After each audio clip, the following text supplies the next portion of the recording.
high fu နဲ့ဒါနဲ့ကဘာကွာလဲဆိုတော့လေ high fu ကကြတော့ပိုပြင်းတယ်သူကကြတော့ ultrasound technology ကိုသုံးထားတာပေါ့နော်ဒါကကြတော့ micro current ပေါ့ဘာကွာလဲဆိုတော့ဒီ high fu ကကြတော့ skin ရဲ့ဟိုးအတွင်းဆုံး cells တွေအထိကိုသူကထိပြီးတော့မှအဲ့လိုပြောရရင်တော့ပြင်းအားများနေပေါ့နော်ဥမာမျက်နှာတွဲကြတဲ့သူတွေဆိုလို့ရှိရင် high fu နဲ့အဲ့လိုပြန်တင်တာမျိုးပြီးတော့ကြတော့ဒီအမဲဆက်တွေတင်းတိတ်တွေရှိရသူဆိုရှင် high fu နဲ့အဲ့လိုအရေးပြားရဲ့ဒီ cells တွေအထိကိုပြအောင်လို့ ultrasound technology နဲ့ကုသပြီးတော့မှပြောရင်တော့အဲ့လိုမျိုးကုသတဲ့ဟာမျိုးပေါ့နော် high fu ကကြတော့ဒါကကြတော့ high fu ကမပြင်းဘူးသူကကြတော့အရေးပြားရဲ့အပေါ်ယံ surface ရယ်ပြီးတော့ muscle ပေါ့နော်အဲ့လောက်ထိပဲသွားနိုင်တယ်ဆိုတော့ကြတော့ high fu ကကြတော့ပိုပြင်းတဲ့အတွက်ကြောင့်မို့လို့တစ်ခါလောက်ရင်6လတစ်ချိန်တစ်နှစ်တစ်ချိန်အဲ့လိုမျိုးလောက်ပဲလုပ်ရတာပေါ့နော်ဒါကကြတော့အဲ့လိုမဟုတ်ဘူးဒါကကြ daily care ပုံစံမျိုးပေါ့အမြဲတမ်းနေ့တိုင်း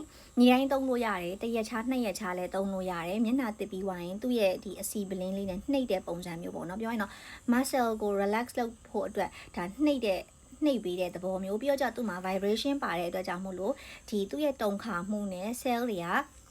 ပြန်ပြီးတော့အသစ်ဖြစ်စီရဲ့ပုံစံမျိုးပေါ့နော်ဒီလိုမျိုးသုံးတာဆိုတော့ high fu နဲ့ဒါနဲ့ကတော်တော်ကိုကွာတယ်ဘယ်လိုမျိုးသုံးလို့ရလဲဆိုတော့အရင်ဆုံးကို့မှာအမဲဆက်တွေတင်းတိတ်တွေအဲ့လိုမျိုးအရေးပြားတွဲ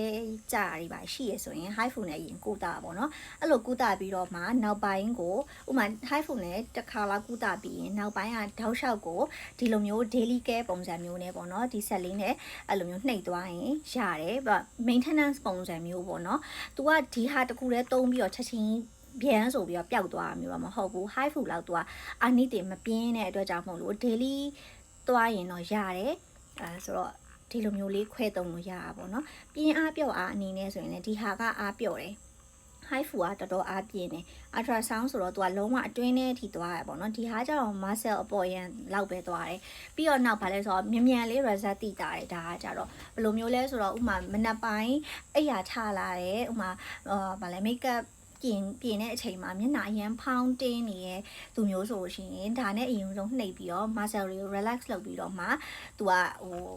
makeup လိမ်လို့ရှိရင်မျက်နှာလေးလည်းပို့ပြီးတော့ပုံကြတယ်ပြီးတော့အသားရည်လည်းတင်းနေရင်လေးရှိမယ်ပေါ့နော်အဲ့လိုမျိုးလေးဆိုတော့မျက်နှာအရန်ဖောင်းတဲ့သူတွေကိုမျက်နှာပြန်ချလို့ရတယ်ပြီးတော့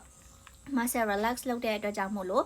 skin care ကပို့ပြီးတော့အာနိသင်ကောင်းနဲ့စိတ်ဝင်နိုင်တယ်ပေါ့နော်ဆိုတော့အဲ့လိုမျိုးမနေ့အိယာနိုးတဲ့အချိန်ညဘက်အိယာဝင်တဲ့အချိန်မျိုးတွေမှာဆိုလို့ရှိရင်ဒါကိုသုံးလို့ရတယ်မျက်နှာတစ်ပြီးွားရင်တန်းပြီးတော့အစီလေးလိမ့်သူ့ရဲ့ဘိုးမှာအစီပါပြီးသားပေါ့နော်အဲ့ဒီအစီလေးနဲ့နှိပ်ပြီးတော့မှကိုယ့်ရဲ့ skin care ကိုပြန်သုံးချင်တယ်ဆိုလို့ရှိရင်เนาะမျက်နှာပြန်တစ်ချပြီးတော့အဲ့လိုမျိုးပြန်သုံးပေါ့နော်ဆိုတော့အဲ့လိုမျိုးလေးခွဲသုံးလို့ရပါတယ်